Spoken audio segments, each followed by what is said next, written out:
Seems to be working. Let me know how the audio is, guys, when you listen to this. Like the scenery. It's a new area to do a live from, so we shall see how it goes. Thank you for joining.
This is a Russ. This was actually my first Rev that I ever got way back 6 years ago, maybe now? 6 or 7 years ago.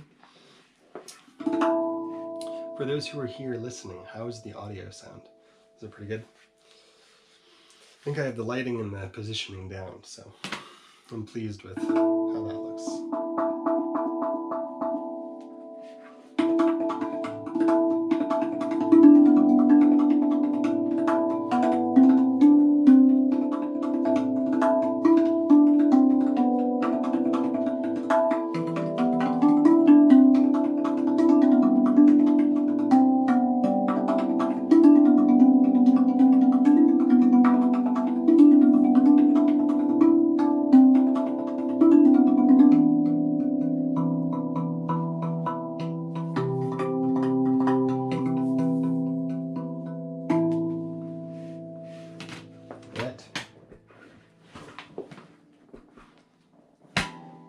Let me know if there's any audio issues, guys.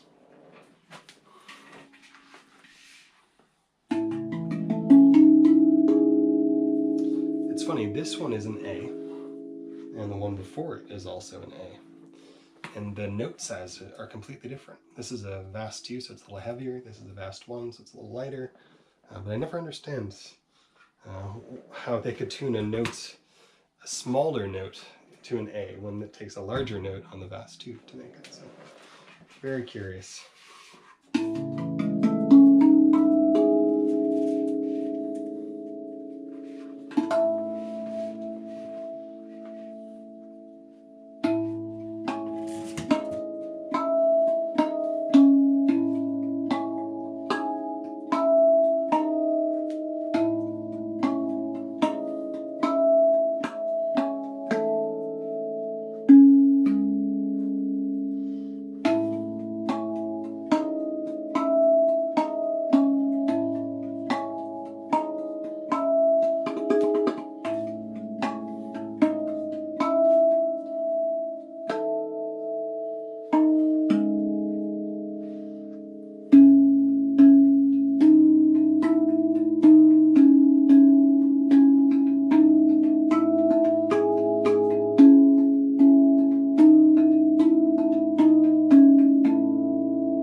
Up later on, so you can listen to it then.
For rust, if you have a newer instrument, like if you have the blue with the golden or brass rim, the newer ones don't need to be oiled, unless you scratch them. If you remove the coating on them, then they could rust potentially. For these older ones, I've tried pretty much every product on the market. I find the cheapest and the least sticky and kind of weird smelling camellia oil. So if you look in Japanese camellia knife oil on Amazon, it'll come up on there, and it's relatively inexpensive, and a little bottle of it has a dispenser. You just kind of put a tiny bit on and then wipe it down with a microfiber cloth. If you have a coated one, you can just wipe it with a cloth, or you could use the oil as well if you wanted to do that. But yeah, the other thing is don't leave it in its case. Anytime you trap moisture in somewhere, there's a chance it could rust. If there is rust or it has rusted, it's not going to be destroyed. Typically the rust that appears in these is just a surface rust, so you could easily scrub it off. It might remove the blue coating a little bit, but kind of makes them look antique. I have an instrument that was very... they had switched coatings on them. This was like 5 years ago, and something went wrong in the process, so it rusted very quickly. So I just kind of have that one as it's kind of messy outside or misting, so I'll play it. But it takes a little more maintenance because it doesn't have this coating that the bluing of the steel provides. So hopefully that answered your question. Any other questions, feel free to ask away. Any scales that you guys want to hear, also ask away, and I will grab it for you. Yeah, I'll play this one. This is an incense scale. This was the first one that they made, and it's even labeled incorrectly. It's not an F incense, it's an F sharp incense.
scale suited for meditation. I would say the G pygmy is a really good one for meditation. It's just an overall good scale in general. But I think that one is a good place to start. B Celtic is also a good one. I think that you could probably find other scales that would work, but I think that those ones offer the most variety for that style of playing. And they're not going to get too boring and repetitive after a while. So yeah, those are my recommendations. Any other questions, ask away too. If you have a scale you want to hear and I have it, I'm happy to play it for you as well. We'll grab the blues scale. 1 second. So this was also the first one that they made. It has a little thing on the back of it, a little letter from them.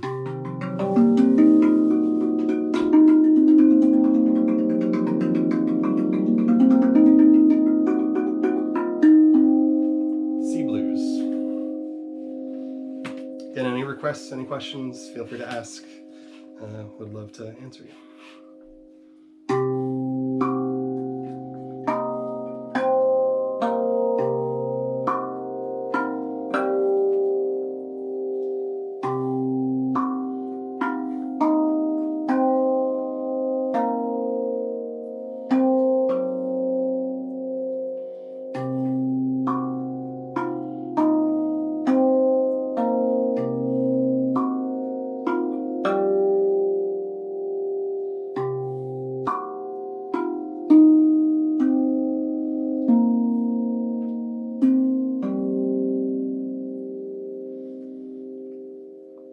I'll answer this before I continue. In the beginning, I would say try to learn a song. Maybe play something simple that I have. I do offer lessons. We can do one-on-one lessons.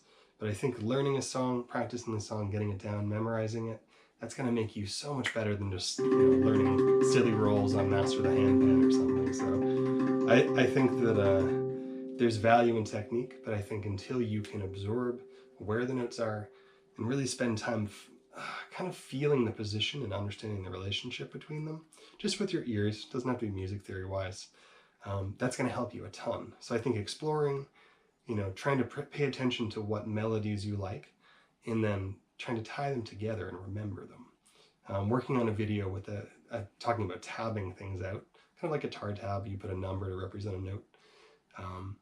But I think the roadblock that most new players hit is that they either take a course or they're working with somebody who is a drummer, and you miss out on so much. I think there are very few people writing actual music on the RAV and the handpan. Myself, people like Sam Mayer, Pasha Ayon, we're making songs. I write music. I do improvise as well, but I think my background in guitar led me towards that. So I'd say learn a song. If you hear something you like on a scale you like, try to emulate that, and then maybe try to make it your own and change aspects of it. But if you're interested, feel free to be in touch about lessons. So, all right, here's the C blues. Ask away. Again, don't feel like you can't ask and interrupt here. So, all right, here we go.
C blues, very unique scale. Not one I play all the time, but pretty fun to play nonetheless. Feel free to ask questions again, guys. Happy to answer them. I do lessons, I do group classes, I do all sorts of things. You name it, I teach it. Let me grab another scale for us here.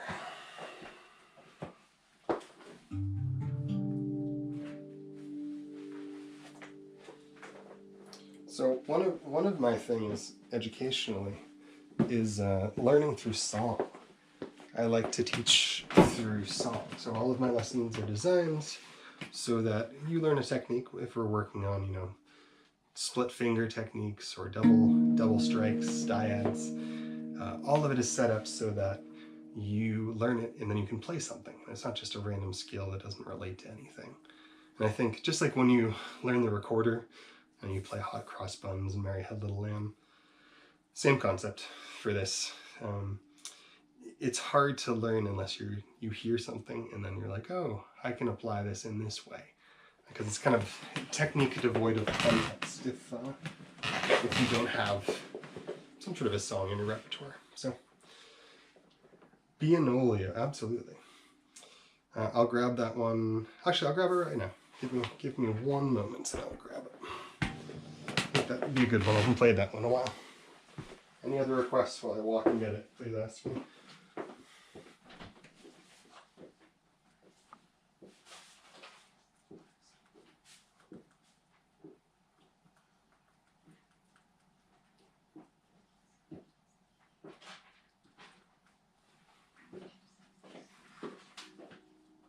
Alright, here's the Inolio.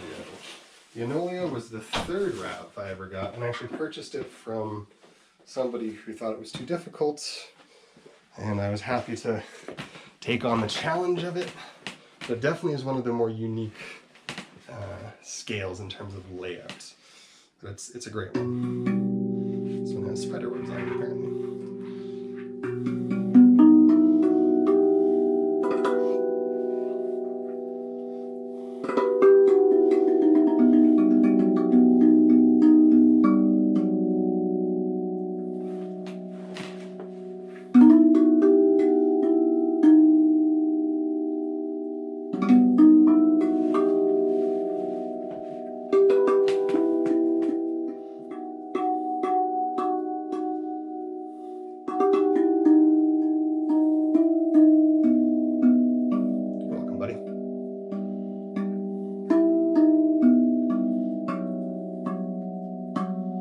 Be sure to hit like on this, guys, and comment if you can, because it'll help more people see it. Alright, this song was on my last RAV album, actually.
thank you for watching this.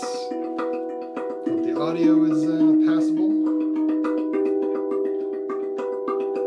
Any requests for songs or scales, let me know.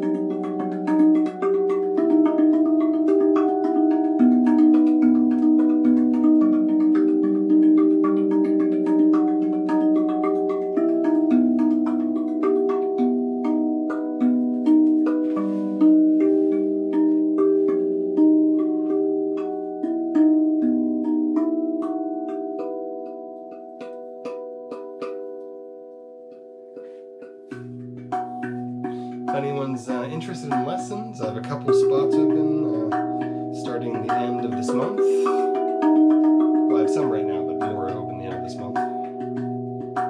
I do them through Zoom. I have students from all over the world learning to play through song, which is far more interesting than learning through technique only. Yeah, the astronaut scale. I don't have the astronaut yet. I should have it probably this month sometime, but I'm curious to try it in person. I've messed around with the virtual player. I think I'll be able to write some interesting stuff for sure. I have a custom scale coming out in the next half year or so, but should be a cool one. I was talking about this the other day with one of my students. I tend to do rolls backwards. A lot of people will do pointer finger, middle finger, but I do middle finger, pointer finger. So I'm kind of like flicking off my finger. But for me, I have a lot more control, especially when I'm playing on a RAV, because you need a little bit more force in doing techniques like that on here. So with that shape,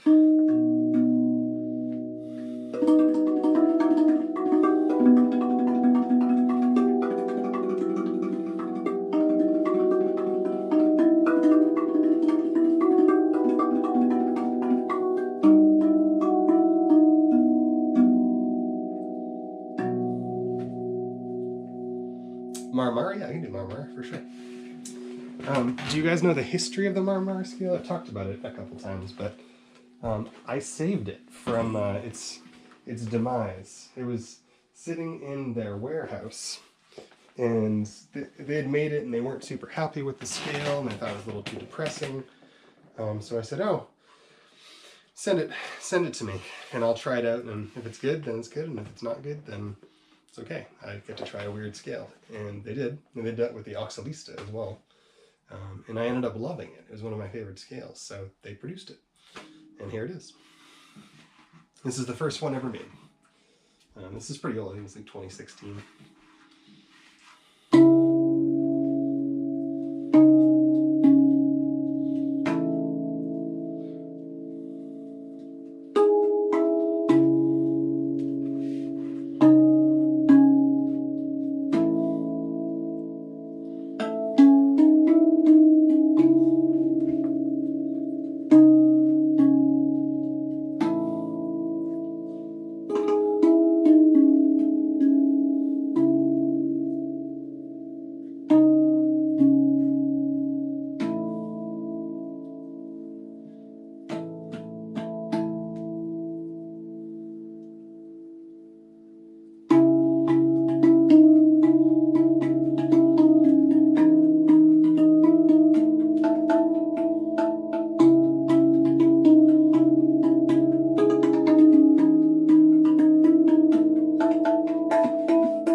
this scale is really special because if you ignore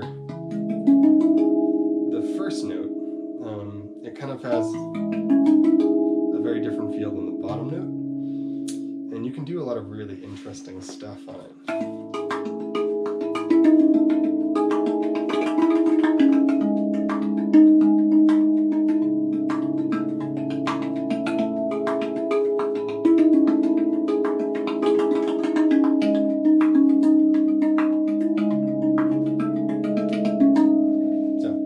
Lots of good chords available on it in triads.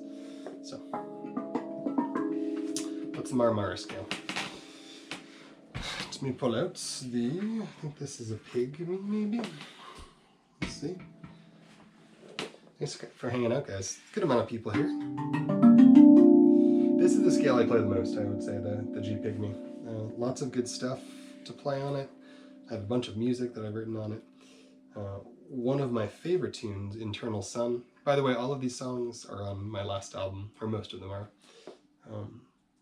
Lux Natur, it's on Spotify and iTunes, so you can stream it or download it or whatever you do.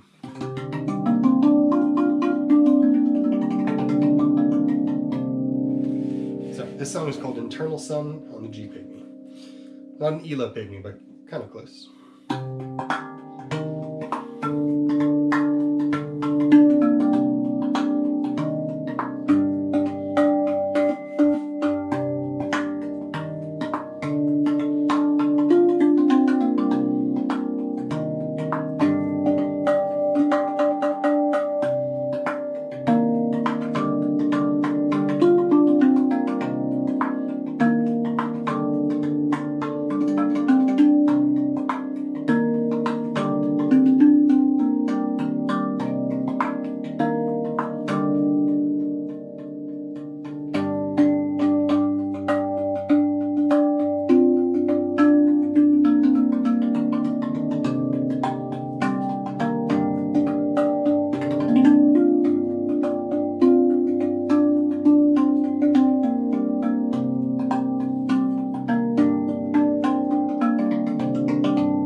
Played it a second ago, yeah.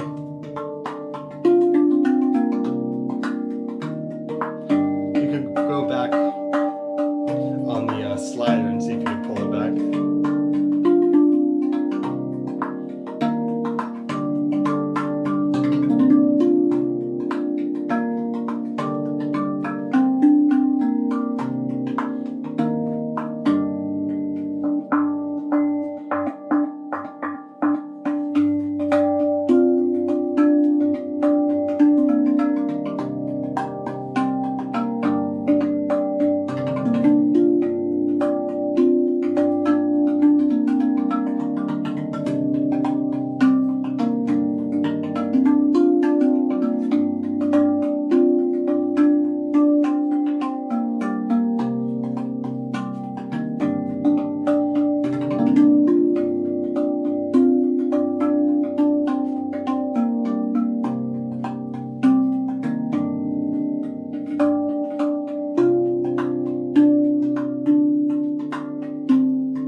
one's a super fun one to play.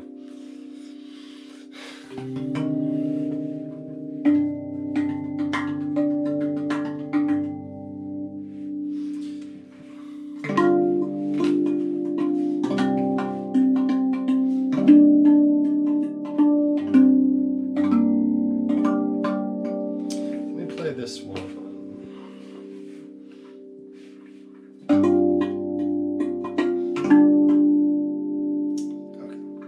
Oh, that's what I'll play.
Lighter than the Round Bass 2, that's for sure.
Yeah, be in touch too if you are interested in lessons, my friend.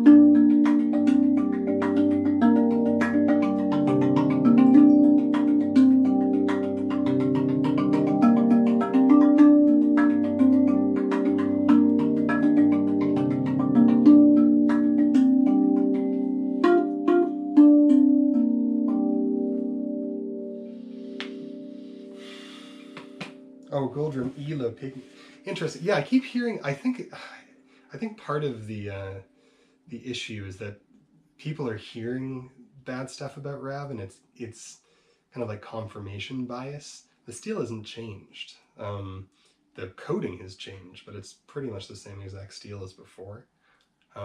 But I know there's been a lot of bad mouthing by other makers, particularly one maker who's sour because they used to be an employee of Rav. So I think there's been kind of poisoning in the well. I own every generation of Rav, including the ancient one behind me, and the quality hasn't changed. The sound changes. You know, they've changed the rim, they've changed a bunch of different stuff, but the steel hasn't changed. This steel is the same steel that your thinner one is. This is the 1.2 instead of the 1.5 or whatever it happens to be. Yeah, it's one of those things. They're still, despite any complaints people have about them, they're still the highest quality tongue drum on the market, I think, by far. I wouldn't perform with any of the other ones. I love them. I would play them personally, but for me, it's like, these are performance quality instruments, so we can nitpick things about them, but they're professional at least. So, but I hear you. They always change. Every year they're a little bit different. Yes, I do lessons via Zoom. I do group lessons sometimes. Right now I'm in a songwriting workshop, a big one. So I'm just doing group lessons, or just doing individual lessons, one-on-one through Zoom. If you're interested in lessons, anyone in here, Rewildyoursoul, just like my username, music@gmail.com is my email. You can go on my website, rewildyoursoulmusic.com, and my contact is in the top right. But I teach through song, so instead of doing rolls all day, we can learn a roll, but we can learn it in the context of a song, so it's not boring. I think that's a little more interesting of a way to learn, and that's how our brains like to absorb things. We like to hear things in context. If you look through a lot of the Rav and handpan music, it's technique devoid of context. And I always say my kind of thing is technique devoid of context is just beautiful noise. You know, you can do this all you want, and it's impressive. But do you really want to hear that for 10 minutes? The technique by itself is nothing. It just fingers moving. When you use it in context, it has meaning. So. And let's see what else people said. Yeah, Mark, I'll listen to yours. I'm curious what it sounds like. I played some of the newer Golden Rim Elo pygmies, and I liked them, so I'm curious how yours sounds. These are the thinner steel is definitely lighter than this one. This one weighs 10 bajillion pounds, so I guess feel lucky that it's lighter. All right, I am gonna head out. Any last questions before I go? Again, rewildyoursoulmusic@gmail.com for lessons and just to say hello. And Instagram, rewildyoursoul. It's going to kick me off in 2 minutes. So any last questions? I know there's a little bit of a delay. Thank you guys for watching. It was super cool to do this. I'm trying to do more YouTube live streams now that I have the setup down pretty well. Yeah. Any last questions? Ask away. I'll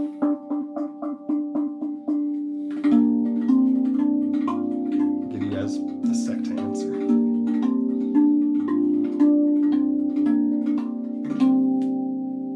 Yes. Yes. It's going to cut me off in 1 minute, just so you know.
if you look back at the video, you can hear me playing the Marmara.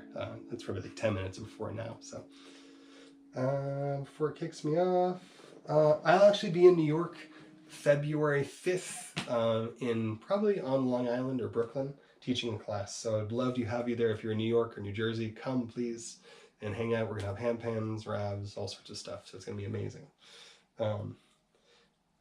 No, the gold rim, all of these are gold rims. So the newer ones are the gold rims.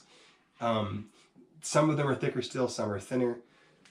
Just because the G pygmy has to be the thinner steel. This is the thinner steel one.